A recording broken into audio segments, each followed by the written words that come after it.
Hello दोस्तों, आज हम राजस्थान के कल्चर के अंदर नया टॉपिक स्टार्ट कर रहे हैं, राजस्थान की लोक कला, जिसमें सबसे पहले हम देखते हैं सांझी। सांझी ये क्या होती है? श्राद्ध पक्ष में कन्याओं के द्वारा 15 दिन लगातार अपने घर पर गोबर से दीवार पर सांझी बनाई जाती है। तो ये घर की दीवार के ऊपर बनाई जाती है गोबर से 15 दिन तक, और ये श्राद्ध पक्ष के अंदर बनाई जाती है। उपनाम हम इसके देखते हैं सांझी, संजूली, सांझुली, सिंझी, सांझिया के हाजी या हांजिया, ये इसके उपनाम है सांझी के। सामग्री क्या क्या लगती है इसके अंदर? कांच के टुकड़े, मोती, चूड़ी, कोड़ी, पत्थर, पंख, कपड़ा, कागज, लाख, फूल, पत्तियाँ, ये इसके अंदर सामग्री लगती है। सांझी माता पार्वती का प्रतीक है। सांझी किसका प्रतीक है? तो ये माता पार्वती का प्रतीक है। अंतिम 5 दिन बड़े आकार की सांझी, जिसे संझिया कोट कहते हैं।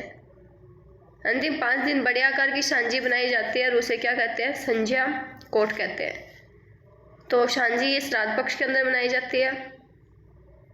इसके अलावा मांडनी, ये भी दीवारों के ऊपर बनाए जाते हैं राजस्थान में। और फिर हम देखते हैं फड़। राजस्थान में कपड़े के टुकड़े पर चित्रण को फड़ कहते हैं, जो पट यानी कि वस्त्र का ही अपभ्रंश होता है। तो फड़ क्या बनाए जाते हैं? कपड़े के टुकड़े पर बनाई जाती है। फड़ का तात्पर्य पढ़ने या बाँचने से भी लगाया जाता है। फड़ का चित्रांकन शाहपुरा का जोशी परिवार करता है। तो फड़ का चित्रांकन जोशी परिवार के द्वारा किया जाता है शाहपुरा के अंदर। ये छिपा जाति के भी हैं, जोशी परिवार या कौन सी जाति के हैं? छिपा जाति के हैं। प्रमुख चित्रकार हम देखते हैं फड़ के, तो श्रीलाल जोशी। इनको 2006 में पद्मश्री पुरस्कार से भी सम्मानित किया गया है। तो श्रीलाल जोशी को 2006 में पद्मश्री पुरस्कार से भी सम्मानित किया गया है। फड़ के चित्रकार चितेरा या चितेरी कहलाते हैं। फड़ के जो चित्रकार होते हैं उनको क्या बोलते हैं? चितेरा या फिर चितेरी कहते हैं। प्रथम फड़ चितेरी महिला कौन थी? तो पार्वती जोशी। विश्व प्रसिद्ध चितेरी कौन है? तो गोतली देवी। फड़ के अंदर क्या होता है? लोक नाट्य प्लस गायन, वादन, मौखिक साहित्य, चित्रकला और लोक धर्म, ये सब होता है फड़ के अंदर। रंग कौन सा काम में लिया जाता है? तो गेरू, हिरमिच, जंगाल, हड़ताल, प्योड़ी, सिंदूर, हिंगलू, काजल, चूना व नील, ये सब इसके अंदर क्या लिए जाते हैं? फड़ के अंदर रंग काम में लिए जाते हैं। तो सबसे ज़्यादा तो इम्पोर्टेंट क्वेश्चन यही बनता है कि फड़ कहाँ की प्रसिद्ध है? तो शाहपुरा की। फिर आगे है देवताओं की जो फड़ होती है वो किस रंग की होती है? तो देवताओं की फड़ लाल रंग की होती है, देवी की नीले रंग की होती है, राक्षस की होती है काले रंग की, और जो साधु होते हैं उनकी फड़ कैसी होती है? सफ़ेद या पीले रंग की होती है। फड़ का वाचन रात्रि के समय भोपों के द्वारा किया जाता है। तो किस समय किया जाता है फड़ का वाचन? रात्रि के समय किया जाता है। फड़ के जीर्ण शीर्ण होने पर उसे पुष्कर में प्रवाहित कर दिया जाता है, जिसे फड़ ठंडी करना कहते हैं। क्या कहते हैं इसको? फड़ ठंडी करना कहते हैं। सबसे पहले हम देखते हैं देवनारायण जी की फड़। गुर्जर जाति के भोपे जंतर वाद्य यंत्र से पढ़ते हैं। तो ये क्वेश्चन पूछा जाता है कि देवनारायण जी की फड़ किस वाद्य यंत्र से पढ़ी जाती है? तो जंतर वाद्य यंत्र से देवनारायण जी की फड़ पढ़ी जाती है। 2 सितंबर 1992 को 2x2 सेंटीमीटर की फड़ 5 रुपये का डाक टिकट जारी किया गया। तो देवनारायण जी की फड़ पर 5 रुपये का डाक टिकट कब जारी किया गया? तो ये 2 सितंबर 1992 में किया गया। विशेषताएं क्या है? सबसे लंबी फड़ देवनारायण जी की फड़ है, वो सबसे लंबी फड़ है। सर्वाधिक चित्रांकन, सर्वाधिक समय लगने वाली फड़, वह सबसे प्राचीन फड़ मानी जाती है देवनारायण जी की फड़। फड़ का वाचन करते समय मुख के सामने सर्प व इनके घोड़े लीलागर का चित्र लगा रहता है। तो जब फड़ का वाचन करते हैं तो जो फड़ चित्रकार होते हैं, जो फड़ का वाचन करने वाले होते हैं, उनके मुख के सामने क्या होता है? सांप या फिर घोड़े लीलागर का चित्र होता है। तो देवनारायण जी के घोड़े का नाम क्या है? लीलागर। ये ध्यान रखना है इसके अंदर, देवनारायण जी के फड़ पर डाक टिकट कब जारी किया गया? 1992 में। और देवनारायण जी के ऊपर कब जारी किया गया डाक टिकट? तो वो 2011 के अंदर जारी किया गया था देवनारायण जी के ऊपर। आगे देखते हैं पाबूजी की फड़। इनका वाचन कौन करता है? भील नायक आयड़ जाति के भोपों के द्वारा इसका वाचन किया जाता है। चित्रण श्रीलाल जोशी। पाबूजी की फड़ का चित्रकार कौन है? चित्रण कौन करता है? तो श्रीलाल जोशी। वाद्य यंत्र इसमें कौन सा काम में लिया जाता है? रावण हत्ता वाद्य यंत्र। श्रीलाल जोशी ने हाड़ी रानी की फड़, संयोगिता की फड़, देवनारायण जी की फड़ आदि बनाई थी। ये किसने बनाई थी? पाबूजी श्रीलाल जोशी के द्वारा बनाई गई थी। हाड़ी रानी की फड़, संयोगिता की फड़ और देवनारायण जी की फड़, जो जर्मनी संग्रहालय में सुरक्षित रखी गई है। फड़ बाजते समय मुख के सामने घोड़ी केसर कालमी व भाले का चित्रण अंकित रहता है। तो पाबूजी की फड़ बाजते समय मुख के सामने क्या होता है? इनकी घोड़ी केसर कालमी या भाले का चित्र अंकित होता है। ऊँट के बीमार होने पर पड़ी जाती है। तो ये जो फड़ है पाबूजी की फड़ कब पड़ी जाती है? ये ऊँट के बीमार होने पर पड़ी जाती है। सबसे छोटी व सबसे लोकप्रिय फड़ कौन सी है? पाबूजी की फड़। फिर अगली फड़ आती है भैंसासुर की फड़। इसका वाचन नहीं किया जाता, सिर्फ पूजा की जाती है। ये इम्पोर्टेंट है। भैंसासुर की फड़ का वाचन नहीं किया जाता है। इनकी फड़ की सिर्फ क्या होती है? पूजा होती है। बावरी जाति के लोग चोरी करने जाते समय पढ़ते हैं। तो भैंसासुर की फड़ कौन पढ़ते हैं? बावरी जाति के लोग पढ़ते हैं। फिर आते हैं अगली कृष्ण दला रामदला की फड़। राजस्थान की एकमात्र ब्लैक एंड वाइट फड़ है। तो राजस्थान की एकमात्र ब्लैक एंड वाइट फड़ कौन सी है? कृष्णदला रामदला की फड़। हाड़ौती क्षेत्र में दिन में वाचन किया जाता है इसका। तो कौन से क्षेत्र में किया जाता है? हाड़ौती क्षेत्र में, और इसका वाचन दिन के समय होता है। भाट जाति के भोपे बिना किसी वाद्य यंत्र के इस फड़ को बाजते हैं। तो ये फड़ बिना किसी वाद्य यंत्र के पढ़ी जाती है। इंपॉर्टेंट है क्वेश्चन, बिना किसी वाद्य यंत्र के पढ़ी जाती है। इसमें कृष्ण लीला के चित्र ब्लैक एंड वाइट है। प्रमुख चितेरे कौन है? तो प्रमुख चितेरे इसके धूलजी जोशी। तो कृष्णदला रामदला फड़ के प्रमुख चितेरे कौन है? धूलजी जोशी। आगे फिर आती है कृष्ण लीला की फड़। कल्याणमल जोशी ने 2014 में मोदी को भेंट की थी। कृष्ण लीला की फड़ कल्याणमल जोशी ने किसको भेंट की थी? मोदी जी को भेंट की थी 2014 के अंदर। फिर आते कोरोना की फड़। यह सबसे नवीनतम फड़ है। इसके फड़ चित्रकार कौन है? कल्याणमल जोशी, अभिषेक जोशी और प्रहलाद जोशी ने यह फड़ बनाई थी। तो सबसे नवीनतम फड़ अगर पूछी जाए तो कौन सी है? कोरोना की फड़। आगे देखते हैं अमिताभ बच्चन की फड़। तो ये फड़ मारवाड़ के रामलाल भोपा व पतासी भोपन के द्वारा अमेरिका में प्रदर्शित की गई है। कहाँ प्रदर्शित की गई है? अमेरिका के अंदर। रामदेव जी की फड़। इसकी चितेरा कौन है? चौथमल चितेरा। रामदेव जी की फड़ के चितेरा कौन है? चौथमल चितेरा। जाति इसके अंदर देखें तो भांबी, कोली, चमार, कामड़ जाति की भोपे रावण हत्था वाद्य यंत्र से ये फड़ पढ़ते हैं। तो कौन से वाद्य यंत्र से पढ़ी जाती है? रावण हत्था वाद्य यंत्र से। प्रदीप मुखर्जी ये जयपुर से हैं। इन्होंने रामचरितमानस पर 108 लघु फड़ व एक ही फ्रेम में गीत गोविंद, श्रीमद् भगवत, त्रिगुण शक्ति व दशावतार के 1000 चित्र संग्रहित किए हैं प्रदीप मुखर्जी के द्वारा। 1985-86 में इनको राष्ट्रीय पुरस्कार से सम्मानित किया गया। आगे देखते हैं शांतिलाल जोशी। संयोगिता हरण, पद्मिनी जौहर, गोगाजी, डूंगजी, अमर सिंह हल्दीघाटी युद्ध पर फड़ चित्रण किया है। तो शांतिलाल जोशी ने किसके ऊपर फड़ चित्रण किया है? संयोगिता हरण, पद्मिनी जौहर, गोगाजी, डूंगजी, अमर सिंह और हल्दीघाटी युद्ध पर इन्होंने फड़ का चित्रण किया है। इनकी फड़ का वाचन 1991 के बार्सिलोना ओलंपिक में किया गया। तो फड़ का वाचन कब किया? 1991 में। आगे नेक्स्ट देखते हैं पाने क्या होते हैं। तो देवी देवताओं के कागज पर जो चित्र बने होते हैं उसको क्या कहा जाता है? पाने कहा जाता है। कावड़, कावड़ कहाँ की प्रसिद्ध है? बस्सी चित्तौड़गढ़। इम्पोर्टेंट है, इसमें स्थान पूछा जाता है कि कावड़ कहाँ की प्रसिद्ध है, तो कावड़ बस्सी चित्तौड़गढ़। यहाँ की खैरादी जाति कावड़ बनाती है। तो ये जाति भी ध्यान रखना, कौन सी जाति बनाती है? खैरादी जाति के द्वारा कावड़ बनाई जाती है।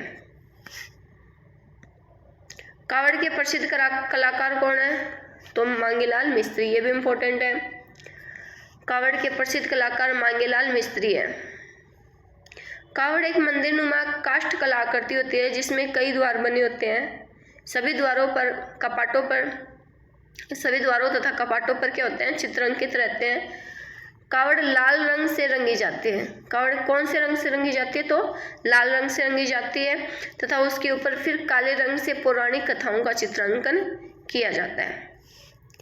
इनमें महाभारत, रामायण, कृष्ण लीलाओं के विभिन्न चरित्रों व घटनाओं का विवरण होता है। तो कावड़ कहाँ की प्रसिद्ध है? बस्सी चित्तौड़गढ़ की। फिर आगे आते बेबाण। बेबाण या फिर मिनिएचर वुडन टेम्पल, ये भी कहाँ के प्रसिद्ध है? बस्सी चित्तौड़गढ़ के। भगवान की सवारी निकालने के लिए चलता फिरता मंदिर।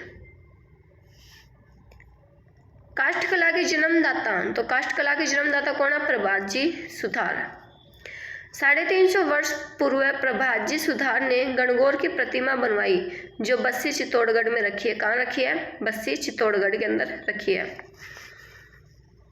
आगे देखते हैं हम कठपुतली। तो कठपुतली आड़ू की लकड़ी की बनी होती है। किसकी बनी होती है? आड़ू की लकड़ी की। जाति कौन सी इसमें? नट और भाट जाति के जो लोग होते हैं वो कठपुतली बनाते हैं। धागा पुतली शैली राजस्थान की देन है। कठपुतली के 4 प्रकार होते हैं: दस्ताना, छड़, छाया, सूत या धागा पुतली।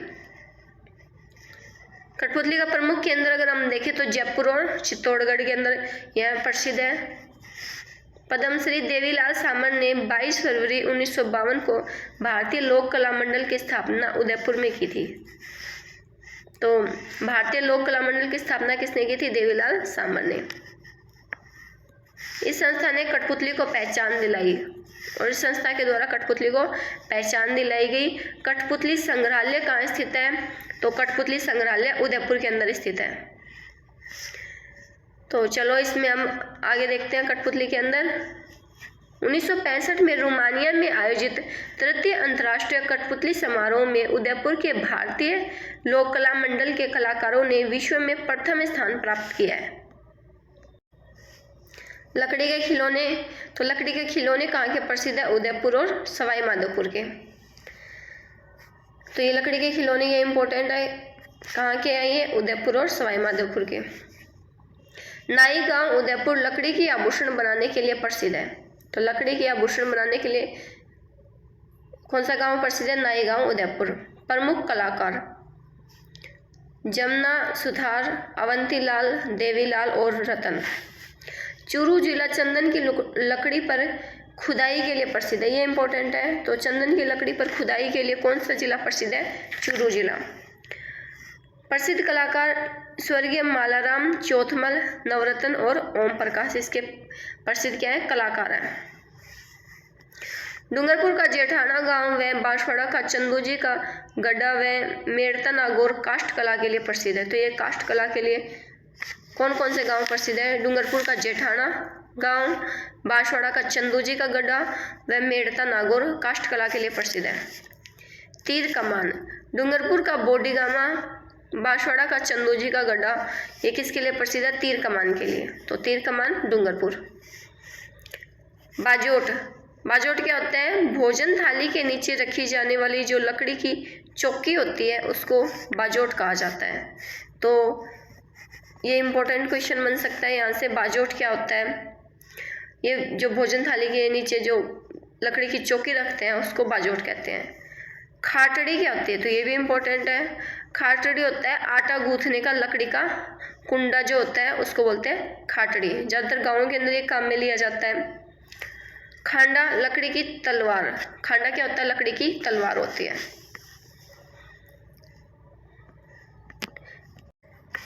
आगे देखते हैं मतंग क्या होता है। तो मतंग होता है सिर की आकृति का लकड़ी का ढांचा जिस पर पगड़ी बांधी जाती है, तो उसे क्या बोलते हैं, मतंग बोलते हैं। ये भी इम्पोर्टेंट है मतंग। तोरण, तोरण विजय का प्रतीक होता है, लकड़ी का बना होता है। तोरण किसका बना होता है, लकड़ी का, जिसके दोनों ओर सुग्गा या तोते लगे होते हैं। बटकड़े, बटकड़े क्या होता है, लकड़ी का बना ठप्पा जिससे कपड़ों की छपाई होती है, उसे क्या कहते हैं, बटकड़े। नेक्स्ट देखते हैं मिनिएचर पेंटिंग्स या सूक्ष्म चित्रांकन। चावल के दाने पर, हाथी दांत पर, लकड़ी के टुकड़े पर तथा सूक्ष्म अथवा बारीक वस्तुओं पर किया गया चित्रांकन क्या कहलाता है, मिनिएचर पेंटिंग्स कहलाता है। इसका प्रमुख केंद्र है किशनगढ़, अजमेर व जयपुर। तो मिनिएचर पेंटिंग या सूक्ष्म चित्रांकन कहाँ का प्रसिद्ध है, या फिर इसका प्रमुख केंद्र कहाँ है, किशनगढ़, अजमेर या और जयपुर। प्रमुख कलाकार कौन है, किशन शर्मा, जो कहाँ के, रायता गांव, बेंगू, चित्तौड़ के। इन्होंने राई के दाने पर मीरा का चित्रण किया है। किशन शर्मा के द्वारा राई के दाने पर किसका चित्रण किया गया, तो मीरा का चित्रण किया गया है। तिलक गीताई, ये किशनगढ़, अजमेर की है और इनको पद्मश्री से सम्मानित किया गया है। चावल के दाने पर इन्होंने गीता लिखी थी। तो चावल के दाने पर क्या लिखी थी इन्होंने, तिलक गीताई के द्वारा गीता लिखी गई थी चावल के दाने पर। इसके अलावा एक बाल सक्का, ये तीनों किसके हैं, मिनिएचर पेंटिंग या सूक्ष्म चित्रांकन के। नेक्स्ट है ओका नोका गुणा। गोबर से बने घर के मुख्य द्वार पर विशेष अलंकरण जिसे चेचक रोग के लिए बनाया जाता है, उसे क्या कहते हैं, ओका नोका गुणा। हीड़ क्या होते हैं, दिवाली पर बने विशेष मिट्टी के दीपक क्या कहलाते हैं, हीड़ कहलाते हैं। तो हीड़ होते हैं मिट्टी के दीपक। आगे भराड़ी, तो ये भराड़ी लोक देवी होती है भीलों में विवाह के अवसर पर दीवार पर अपनी लोक देवी भराड़ी माता का चित्रांकन किया जाता है।